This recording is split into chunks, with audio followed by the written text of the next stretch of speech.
Say It Loud Network and Mino Lion Media presents Business First. Hi, and thank you for joining us. Welcome to another episode of Business First with Sonia Alleyne. I am your host. This is a podcast where we provide instruction and information to help you think differently about your business and hopefully inspire you to create that business that has been burning inside of you that you wanted to start. Today, we're going to discuss a couple of things, and we have a really dynamic woman in the studio with us today. I'm excited for her to share all of with you today. I don't even know if we have enough time today to hear all the wonderful things that she has done and all the lessons she's learned and how she's applied these lessons to her life. And so today we're going to discuss a couple of things. We're going to discuss backgrounds, right? And so I personally believe that there are no coincidences. And so everything that you have experienced, every trauma that you are managing and continue to manage can continue to serve you or can serve you in a different manner if you allow it or if you choose to see it differently. And we're also going to talk about and discuss how to talk about yourself in business. This young lady's expertise is really helping people become thought leaders in their industry and showing them how to showcase their wares. So before we turn on her microphone, I'm going to tell you just a little bit about her. Her name is Alysha Light,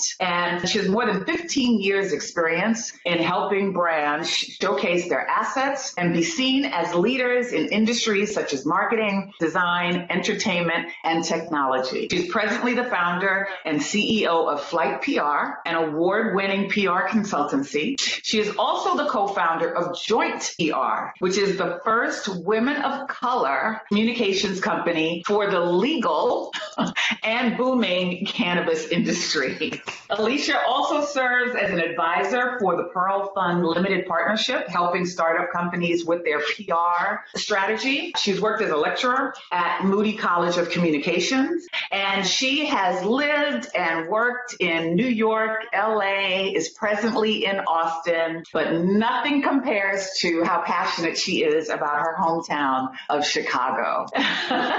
Yay, Chi-Town. And so I am really excited to welcome and introduce Alysha Light to the audience. Hey, Alysha. Hey, Sonia.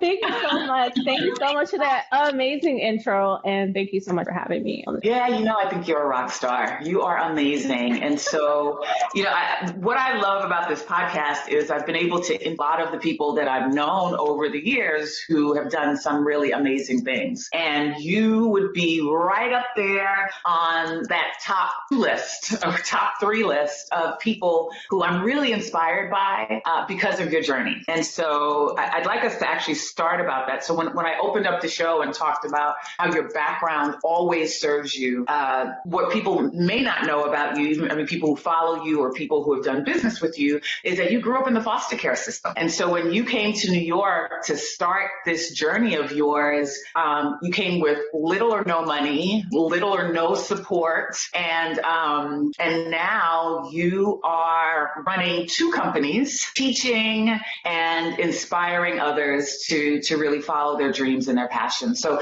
tell us, I want us to talk a little bit about your background so people get a sense of where you came from. Oh boy. Yes. So I am from Chicago, like you said. I grew up as the middle child, older brother, younger sister.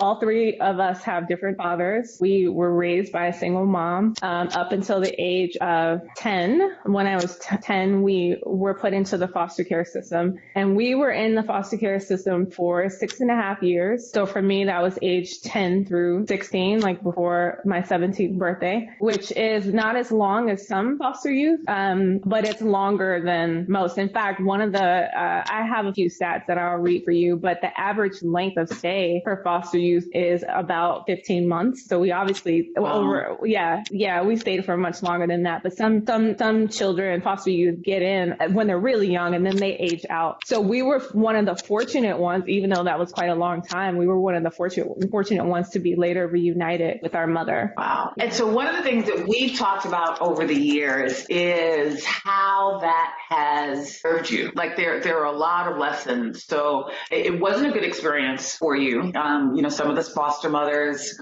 who were involved in raising you were not the best guardians, but you were able to take a lot away, and it all has served you in how you've grown these businesses and how you've conducted yourself professionally. And so I'd like you to share some of that with our audience as well, because the point, or one of the points of this discussion is, wherever you come from doesn't define you in terms of where you can go and how far you can go and how big you can be in your dreams and your business goals. And so, we always talk about, and we were talking about it just yesterday, people can make a lot of excuses about why they can't do something. And because of your experience where you were kind of put in this, survival mode, you learned a lot about yourself, and you learned a lot about how to take advantage of situations, even if they don't add up as perfectly as they should. Yeah.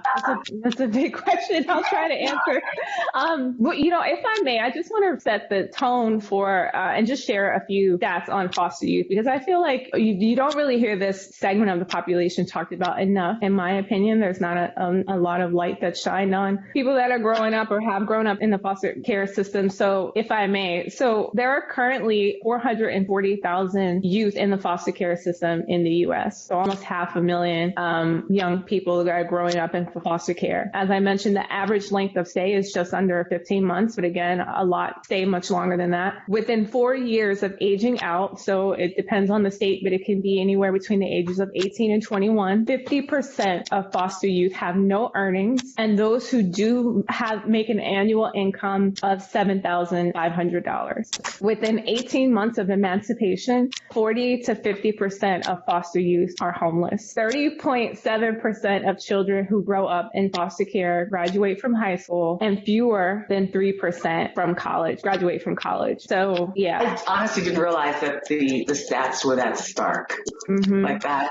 So you are like an ultimate success story out of the foster care system. What would you say is your biggest lesson that you've learned and has served you based on your experiences in foster care that you've been able to apply in business? I mean, there have been a lot of lessons, but I think that one of the biggest lessons that I learned from growing up in foster homes would be the power of owning your story, right? And it's interesting considering what I do for a living, because I help people tell their stories and I tell their stories on their behalf. But telling your story and owning, who you are and where you came from is one of the most empowering things that you can do. It's one of the most authentic things that you can do. And it's actually one of the things that can draw people, or the right people, to you. Because for a long time, I would run away from the fact that I grew up the way that I did. And there was so much shame. I had a lot of shame around the fact that I didn't have a normal upbringing. So it would show up in like different ways. So let's just say I'm in a business setting and people are talking about their upbringings, and they're like, oh, when we were younger, our dad used to always take us to X, Y, and Z. Or, we used to take family vacations and family trips to the Bahamas. Where did your family take you, Alysha? And it's like, wow.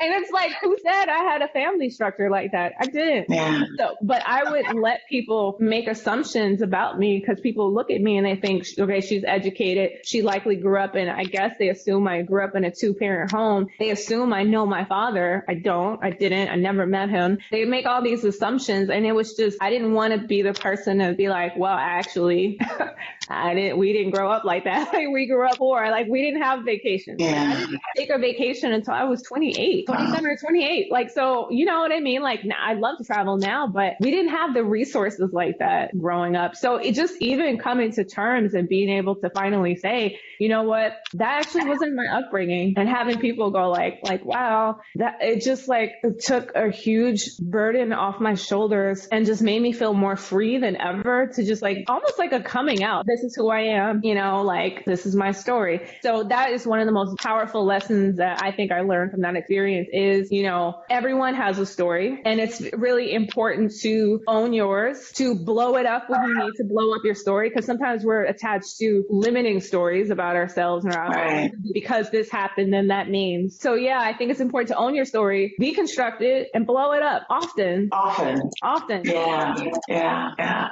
Because, when you own your story, right, then you can show up. If there's no shame attached to it, no embarrassment attached to it, then you can really show up fully and perform in your best spaces. Yes, rather than the burden of feeling like you're performing some version of yourself that you think other people. So for me, I felt that when people see me, I don't know what they're projecting, but I felt like they assumed I grew up in like a Cosby show, like, maybe they think my father was like a doctor or something and my mother was an attorney or something. And I'm like, no, my mother was an addict. I mean, my mom has now been clean and sober for 25 years and she's a medical professional now, but that was not the case growing up. So yeah, like it's just, I just think that that's something that's really freeing when you don't feel like you have to tap dance around who you are. So people who have struggled with depression, anxiety, maybe substance abuse issues, or they've been in certain relationships that they're not proud of, you can still like own who you are and how you've grown and share that with people. And the funny thing is, like, when you do that, so many people will come up to you and say, I went through this too, or I saw my mother struggle with this, or my child is going through this, or whatever. Like, it gives people permission and, to say, hey, I grew up like you too. I grew up, one of my former clients was very proud of the fact that he grew up in the Bronx. He's from the Bronx. He had this really thick accent. He didn't sound like a typical startup founder. He also, I think, dropped out of college, if I remember correctly, but he brought that to the table. So here he is. I'm booking him for like, Good Morning America or something like that. And here he is with all that swagger. He doesn't sound like a whoever people think, just pick from Silicon Valley. So that's not his story. So and I just was like, if he can do that and show up as himself, I can do the same thing, that's powerful. When we spoke yesterday about some of the things that we would go over, one of the things you talked about was the resilience that you learned and the resourcefulness. And so if we can share with the audience, like, what resourcefulness looks like in business and in the context of how you grew up. So I feel really strongly about this because I was raised by my mom, who was a single mom and a single Black woman. And all our foster moms were also single Black women. And I feel very strongly when I say that nobody on this earth knows how to turn a dollar out of 15 cents than a single Black mother, or a single mom in general, I guess. But that's been my experience with Black moms. And so I witnessed, people around me that had very little and they made things happen. So I feel like, a small amount of resources or no resources or whatever you think you don't have, like the money or whatever, it's actually not an excuse not to go for your dreams or to start that business. So many of the clients that I work with, some of them are wealthy, some of them come from money. Like, of course, I work with millionaires, right? Like, if they're hiring a PR agency, they're probably doing okay, right? So some of them come from money, but not every client I've had comes from money. Some of them struggle. Some of them are first generation Americans. Their families worked, to put them through school, or they were struggling. I've had several clients that grew up in poverty, and now are multimillionaires. And they started their businesses with basically just a Gmail account and an idea. And like, that was it. So I see this happen every day, and it's not a surprise to me, because the thing that I learned from that experience is that something about like a small amount of resources, but a big vision can translate into magic happening. It's not always that you already have $1 million in the bank and then you start a business. Like, yeah, that happens. But something phenomenal can happen when you can be resourceful and say, okay, who do I know? Let me start with what I have right now. Who else do I know? Who can I pull in? What other resources might I need? In terms of resilience, like, for sure, I don't know anybody that made it out of the foster care system or just made it out of poverty in general that wouldn't be resilient, because you just learn to absorb a lot, to bounce bounce back, you really have no choice. You just learn to like press on. Like this didn't work out the way I wanted it to, or I hoped it would, or this money didn't come through, or whatever it is, but still I rise and I'm still going to go forward and do what I have to do. It's just like a point of survival. You really have no other choice. So it's interesting because resilience is such an admirable quality, right? But I think even when we admire it in people, like we really don't know like the where it came from, you know, like it came from a traumatic place, actually, the fact that you can be resilient. So it's, you know, the example or the example I'd like you to be for or share with our audience is the fact that you can take things that have been really traumatic and turn them to be your benefit. Because the fact that you had to be resilient in your foster care upbringing was really traumatic. Like it was, I mean, you know, some of the stories are just, you know, heart-wrenching, but you were able to use those experiences and really have them serve you in a really positive way in business.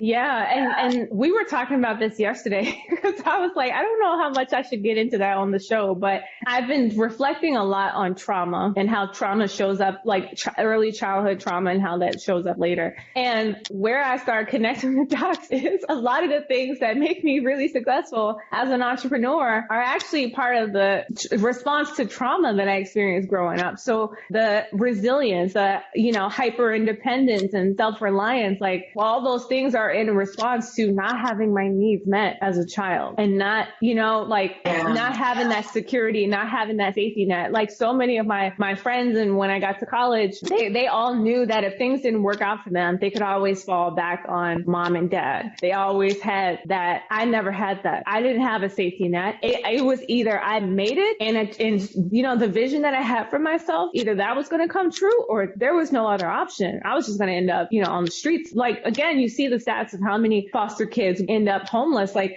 they don't look great. So there wasn't, so in terms of like self-reliance, and I would add self-advocacy to that too. Cause you know what I mean? Like I learned early on that when I spoke up to like the social workers, what I mean is like nobody was just like checking in, like Alysha, how's it going? How's this experience? Are you safe? Are you cared for? Are you eating? Are you well? Or whatever. It was just kind of like assumed. And it wasn't until I said like, hey, whatever, because we went through 3 homes for a reason, right? Until I spoke up and said, actually, this is happening in this home. This is not cool. Then I was taken care of. So and how that shows up in business is a lot of times people think I'm just going to focus on my work, put my head down, focus on my work, and then everyone else is going to notice how I'm slaving away and how I'm hustling, and someone's going to promote me or give me the job or, you know, like, and that doesn't happen. Like you have to say like, look, here, come with the receipts. Here's what I've done. And I want to be very clear. I want this role and I feel I've earned it. Or, I did that early on.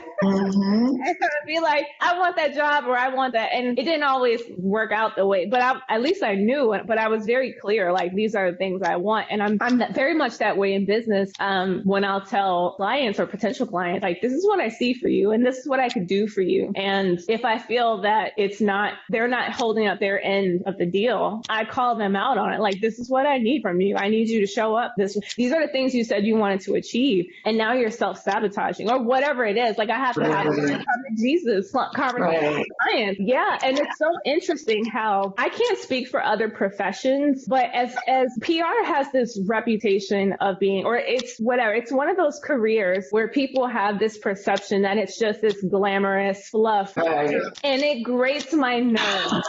I hate that. I don't know who started it. I don't know like where that came from, but so much of people's stuff shows up when they're confronted with the spotlight. So I can tell you how many times people come to me and they're like, Alysha, I'm ready to take my business to the next level. I'm ready to take my brand to the next. I should be the next Gary Vaynerchuk or whoever, you know, like I should be the next Oprah. I hear this all the time. When we start to get them there, right? All of a sudden it's excuses. Oh, I can't do the interview, or I wasn't ready, or I didn't feel like this, or I don't know if here comes the stuff, like whatever that part, you know, unhealed portion, that comes up a lot. And so much of PR is almost like the psychology. I think a lot of psychology and counsel and coaching people to get them putting themselves out there, because a lot of fears come up when you're talking about your personal brand or your business. For your business. Mm-hmm. Wow. So, and we're going to talk a little bit more about that. I want to know why New York? So when you finished school and decided to, like I did it. You must have felt incredibly successful when you finished college to say, all right, I'm gonna start this new life of mine. And you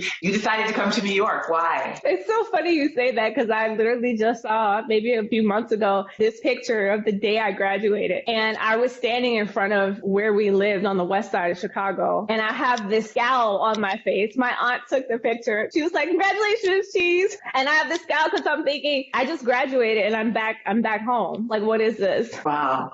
I was just like, so I was feeling kind of depressed. Also, I graduated in 2002, which was after 9/11. So all the jobs so I was looking like, okay, what is this?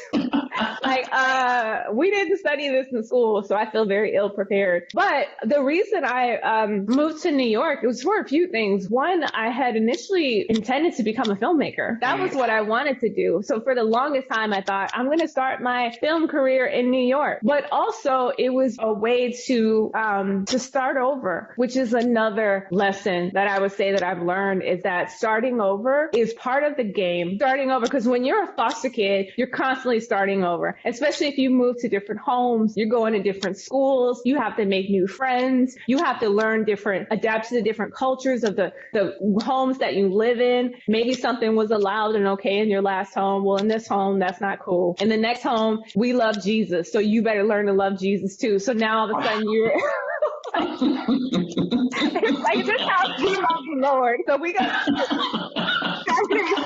Tuesdays and Thursdays. And people will be like, how do you just pack up and move? Again, I think, how do you not? But it goes, I'm used to it. I've been packing up and moving my entire life, right? Wow. So New York began your corporate career. And so you had, and you've worked in a number of different corporate environments, which has all contributed to your experience that you have taken with you in business. What were some of the lessons, or, maybe what was the biggest lesson again?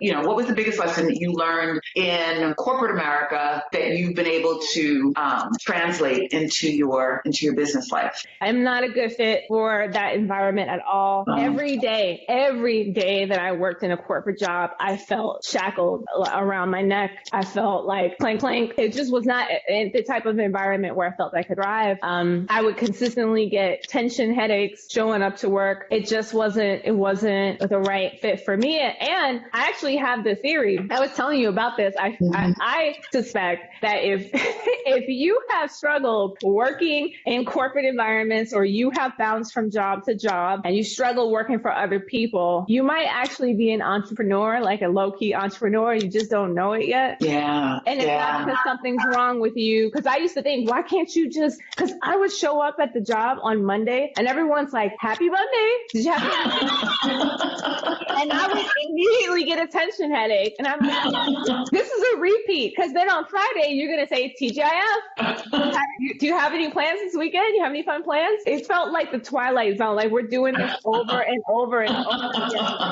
Everybody else looked so normal. Everybody looked happy in their cubicle. Why am I so miserable? Like, why am I really feeling terrible? And I just realized, like, this isn't for you. This just isn't where you thrive. So what's interesting, so after and I didn't even realize this, but so you spent roughly 7 years in corporate America.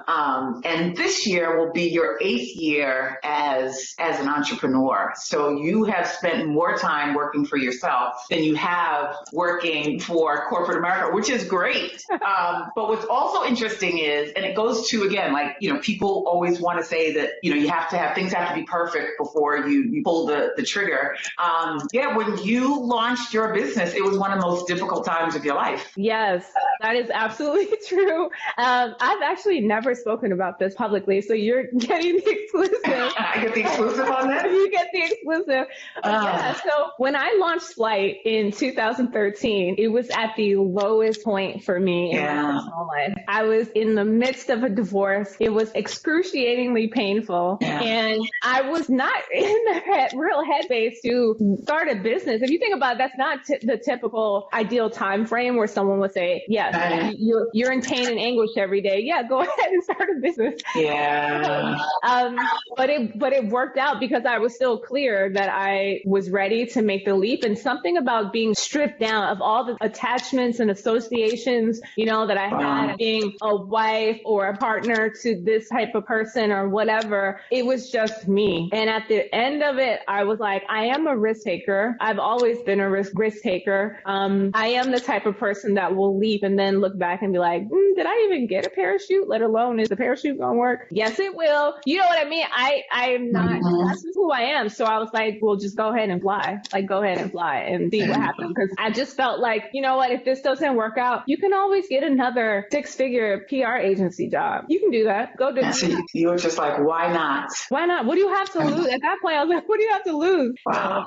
And a lot of people would have been, like you said, the safest time would have been to be in a marriage where you have another income, you have some support, you have someone to come home to, and just review the process with. And it goes back to that self-reliance, right? Like you've always had to rely on yourself. And so even in starting this business, you were just like, I'm going to listen to my instinct, because that's what I do know about you is that you always follow your instinct. And so talk about why that's important too. Like, I believe that's one of the most important traits in business is to follow your instinct. Yes. So one thing I have noticed is that for any entrepreneur that I have worked with, or any corporate executive, because I don't just work with entrepreneurs, I also work with global companies and their C-level executives, is that when you have a gut feeling, or you have an intuitive feeling, some people call it gut instinct, some people say it's intuition, whatever you're comfortable with, when you go against that, it comes at a high price. Anytime I've had a client say to me, like, I just have a gut feeling that, I'm like, let's just go with that. Because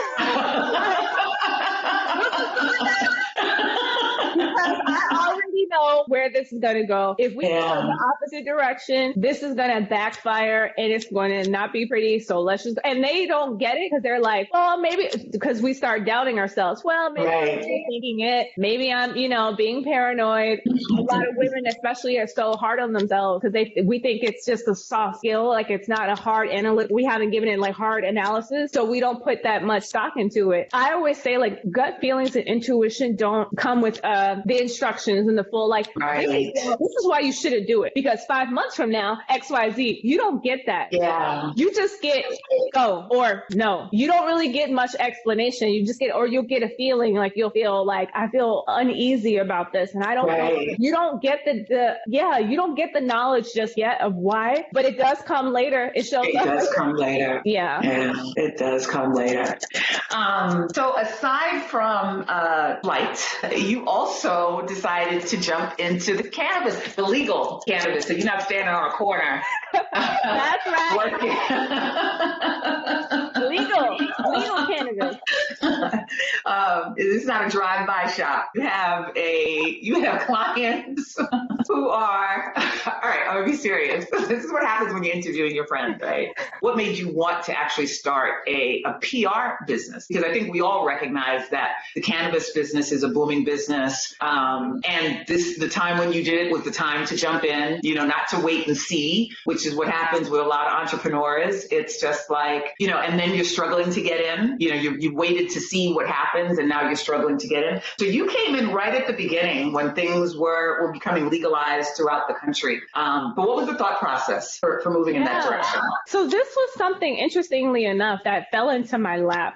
So I want to say, for me, this started in 2017 is when I got my first cannabis related client. And it wasn't like I went out seeking the cannabis space. I mean, I had been looking at it from afar and just thinking, oh, that's interesting. I would love to work in that space. But then I got my first client, and within the span of a year, I ended up getting 4 cannabis cannabis clients. So I was thinking, like, should I do a subdivision of Light and say, like, we have a cannabis offering, or should I spin off something else? Meanwhile, my now co-founder, Kristen Grassi, she's also a friend of mine. She had been getting cannabis leads and had been turning them down because she had other types of clients on her roster that she felt wouldn't be a good look. So for instance, she also had like a parenting app that she was representing. It's like, I don't want to have a parenting app, a kid thing, and then like weeds us. So she asked me like, hey, you know, would you be interested in joining forces and launching a dedicated agency for cannabis? And I was like, oh, absolutely. So it just worked out really fortuitously for the both of us that we were. And so when we launched Joint, we already had clients on our roster. So we already had an offering. And it worked out because the two of us, we're not OGs in the cannabis space. There are publicists that have been doing PR for cannabis forever. We're not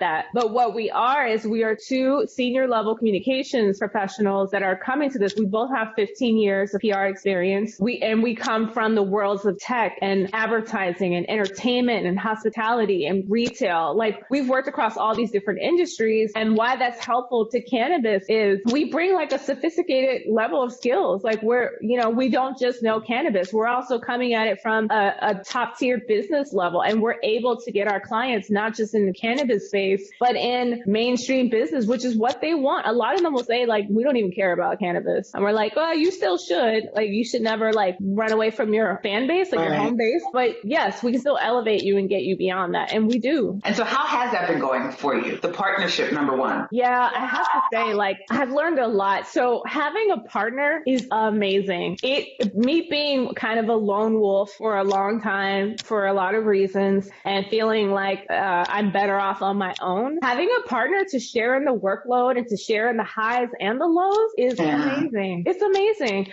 Also, we learn a lot. Like, I almost look at it as like a marriage of sorts because we're in it and we have had to communicate. Like, we actually put together when we hit a few speed bumps, because even though Kristen and I have worked together previously, like we would collaborate on different projects over the course of the years that we knew each other before we launched Joint. We also weren't really aware of our communication differences until because you never know until you get in a relationship with somebody what it's really like. And we're totally different, but we have a lot of the stuff that matters in terms of our values are definitely aligned. And I learn a lot from her, and we are a good yin and yang. So like, I'm very strategic, and she would say I'm a great writer. I think I'm all right, but like, I do a lot of the strategy and the top level. I can kind of also see things a bit. I use intuition in that sense, so I can see things happening before they happen. Kristen's speed. She gets things done fast. So, with speed sometimes comes some errors and some things that maybe miss, but she's fast. Like, she'll turn around something fast. So when you combine the speed with someone like me that's going to be accurate, our stuff is like amazing, and she'll get stuff out the door. And like, we're a dynamic duo for sure. Very cool. So the next part of our conversation is really what you do for clients. It's you help them talk about themselves. You help them be seen as leaders in their industry. But as you mentioned earlier, a lot of small businesses may not be able to afford that. A lot of usually when someone can afford a PR agency, they're doing fairly well. And so what recommendations would you have for people who are trying to get their name out, speak at conferences, appear in a Forbes or a BE or an Inc? What advice would you offer to folks who are trying to be seen as leaders in their industry? Yeah. So first off, I would say there is no shame whatsoever in doing your own PR and promoting yourself. A lot of times people feel like they need to have a representative, and they even if it's like their niece, nephew, intern or whoever, that's not the case, especially not now. I think there used to be kind of a stigma. It's like, oh, you're doing your own thing. This is kind of bootleg, but people don't do that anymore. Like, especially now as we're all talking about like women coming out there more and women being more visible, people of color being much more visible. I think a lot of conference organizers, journalists, bloggers, etc., are happy to see and connect with more people. But what you have to understand is how you fit into whoever it is, like whatever platform you're going for. So take a step back before you pitch yourself and think, okay, this is a platform for women, or this is a platform for the LGBTQ community, or this is a platform intended for entrepreneurs in general. Here's my story, and here's how here's where I can add value versus you coming at it from what I can get. I want to speak on a panel. That means you haven't done your homework. If you can't say your panel at 10 a.m. on Tuesday, whatever, I would be a good fit, because then you haven't done your homework and you're not ready to pitch. You're not ready to pitch yourself, right? You should have something very specific, a very specific opportunity and how you're feeling that, or a very specific gap that you see and how you are specifically fulfilling that, or how you could fulfill it. So that will just make you, I think your pitches is more on point and you're more likely to get a response when you do it that way. And we can just drill down a little bit on that. So if you're going to do a tech conference or to your point, a women's conference, like you should really know everything about how they speak to their audience, is what you're saying? Yeah. So you could tell when people haven't done the work. They haven't done the work to see, what is this conference? Is this an inaugural conference, or are they 7 years into it? That also says a lot. If this is their first, they're probably going to be in hustle mode trying to scramble. So you pitching yourself is probably going to be a welcome reprieve. Okay, great. Because they probably, they're looking for talent. They're figuring it out. Yeah. They're like 20 years into it. They got a whole process and system. So you're going to have to pitch far in advance, like a year in advance, for instance. Some of those top events, this is like they program 9 to 12 months in advance. I see only 2 people confirmed, or 3, and the other panels have 5. So maybe they're looking for, another person, or there's 3 white people on this panel. Maybe they would like to have perspective from a person of color, which I would bring. So, and be explicit and detailed about what you have to offer. As a woman of color, I can speak to these things. And what about and media? I mean, media has changed so much.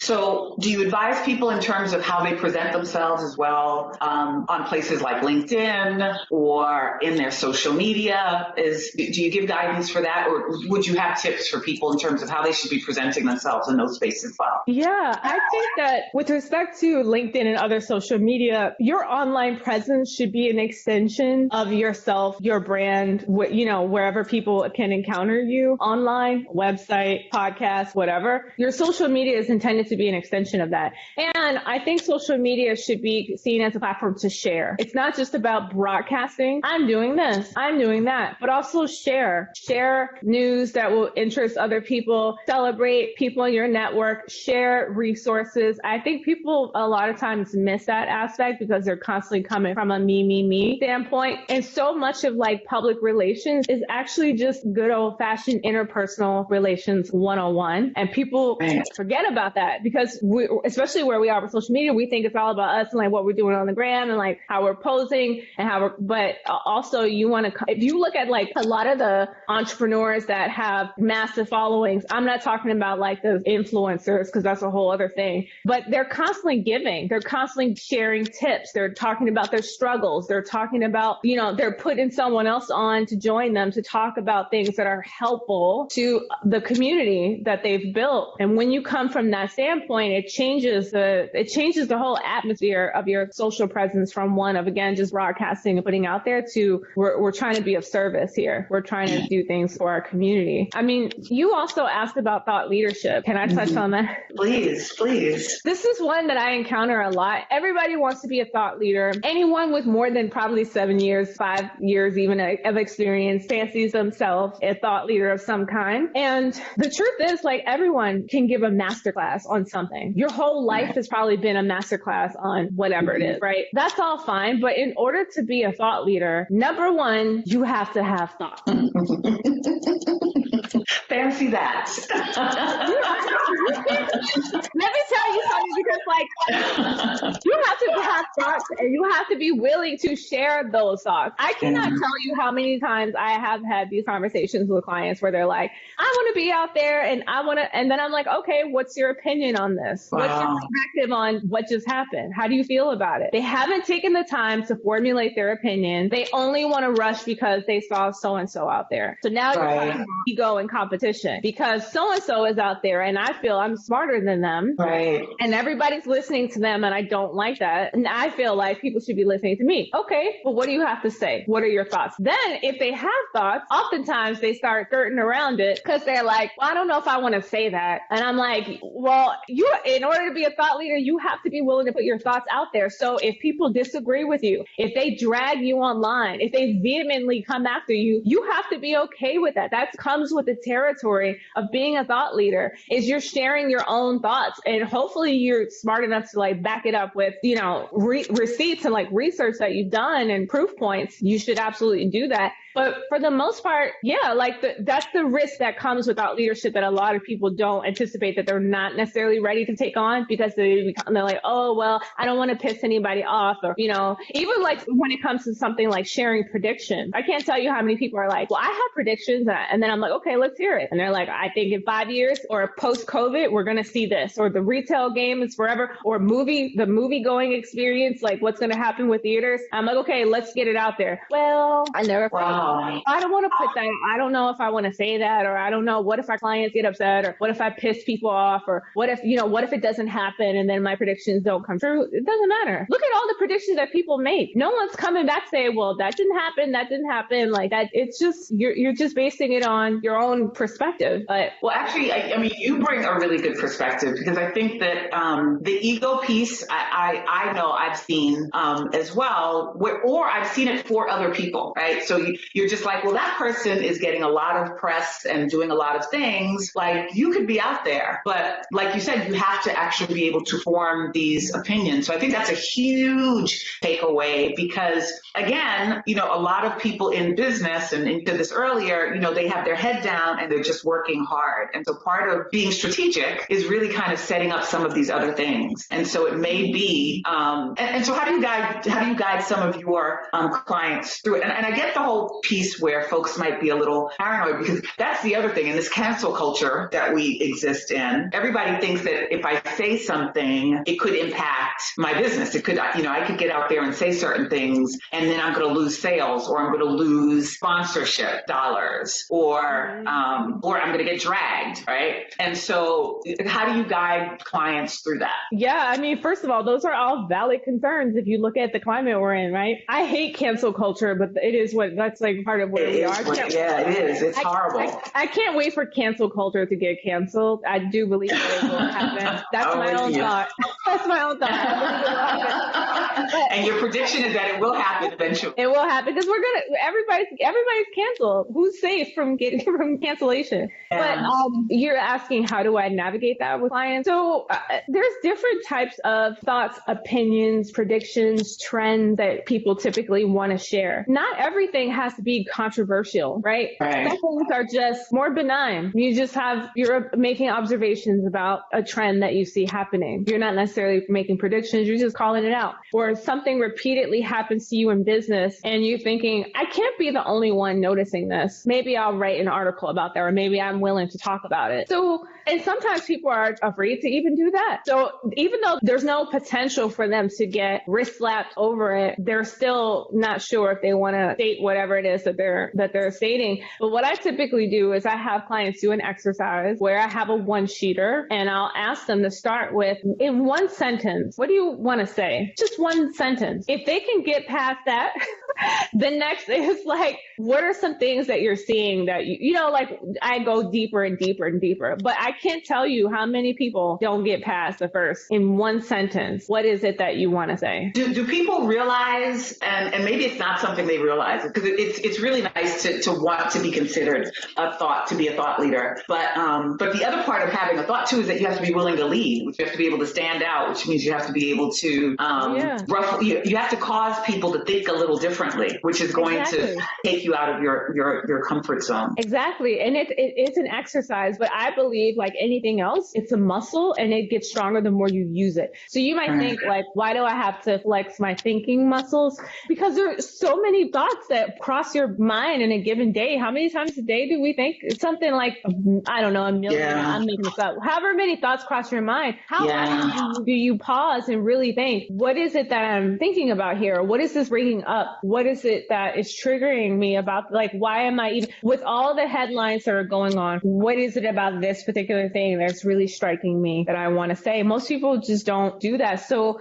thought leadership is learning to process what it is and just take, some people are like, they can literally have a thought and then tomorrow, the next day, they have 750 words written up about it. Right. Most people, however, don't do that. It's not the norm. It's not the norm. Right. Most people have to take time to think about it and digest and sort of metabolize like whatever it is they're sensing, feeling, experiencing. And then this is what I mean about like the psychology, how much like psychology and stuff comes up in PR. That's another example is, just even putting your own opinion out there. And it's like, it's your opinion.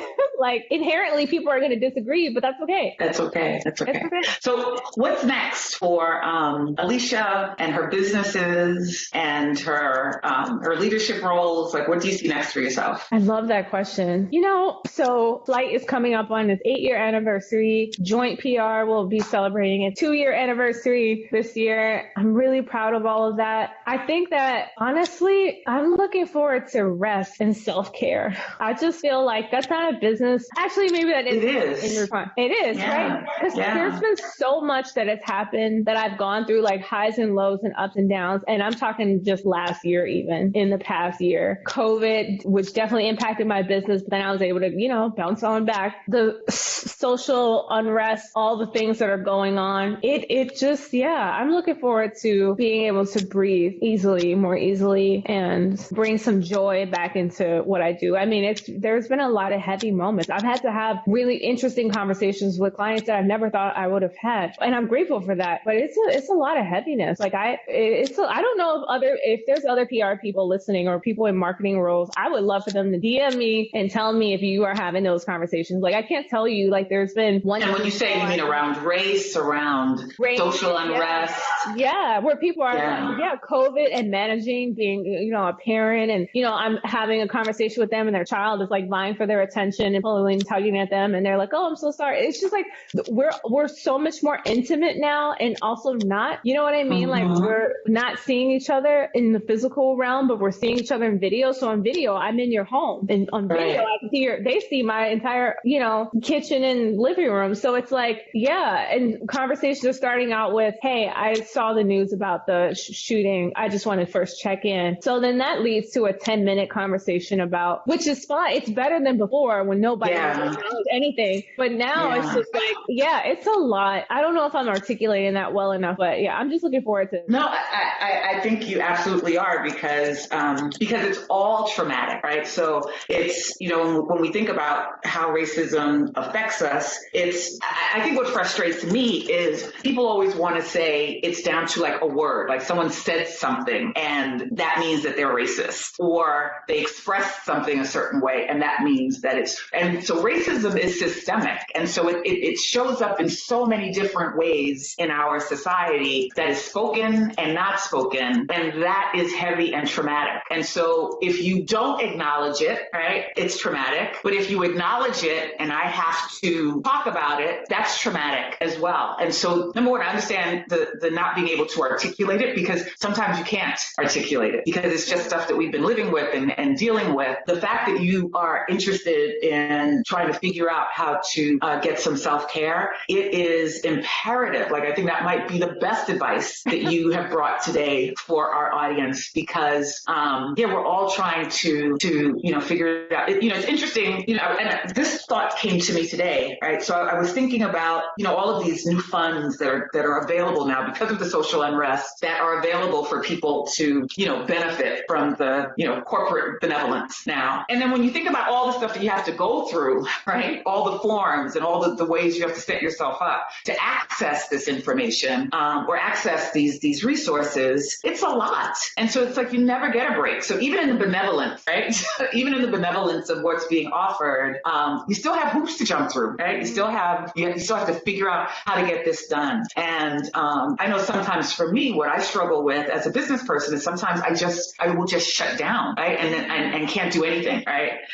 Which helps nobody, including myself. And so, the self-care thing is absolutely important. And I hope that you were able to figure out what that looks like. And when you do, please share so that the rest of us can, because there is, it's everything from not seeing your family to dealing with, not seeing friends, not socializing, and then, being captive to these images that are bombarding us. It's a lot. It's exhausting. And so, I'm exhausted. Yeah. And so how do you do that? But you still have to get up because you have to maintain that house you live in. You have to maintain yourself. And so, that's the other part that I don't think that gets talked about is that, we still have to push through. So, and that's why the breaks and figuring out how to nurture ourselves, is really important. I hope that I know you and I will continue to have these conversations. I would love, to have more of these conversations with our audience. I don't want you to go anywhere just yet. But I want to thank you for coming on and sharing your expertise and being so honest about everything. Because I know as a friend, as your big sister, I know that, this journey has not been easy, but it's been so inspiring to see you fly. And so your company is so appropriately named Flight PR. And so tell us how we can find you and connect with you on social media. Well, I want to say thank you so much, Sonia. You are a beautiful, bright, brilliant woman, and you've been a mentor to me and more than that. When people compliment me on certain things, strategy or my thinking, and I always bring you up. I always bring you up and give the credit where credit is due because I learned so much under you. So I just want to say thank you, and thank you again for having me on your show. Where can I be found? I'm on LinkedIn, Alysha Light, Alysha, but pronounced like Alicia Keys. You can find my companies, Flight PR, flightpr.com, like a plane taking flight, and Joint PR is joint-pr.com. We're on Instagram as well. I just want to thank everyone for joining us. I hope you found this conversation inspiring and engaging. And let us know how you feel. Reach out to Alysha, but also reach out to me. I am also on all the social media platforms at Sonia Alleyne on Instagram, Sonia Alleyne on LinkedIn, on Facebook. And look forward to hearing from you and connecting with you. Yes. Take care. Thank you, Sonia. Thank you so much. Business First is hosted and produced by Sonia Alleyne. Associate producer, Lauren Turner. Edited by Ken Johnson. Executive producers, Omar Thompson, Andrew Kalb, and Ken Johnson. Find the Business First podcast on Apple Podcasts, Stitcher, Spotify, TuneIn, or wherever you get your podcasts. The Business First podcast is a Mean Old Lion Media and Say It Loud Network production.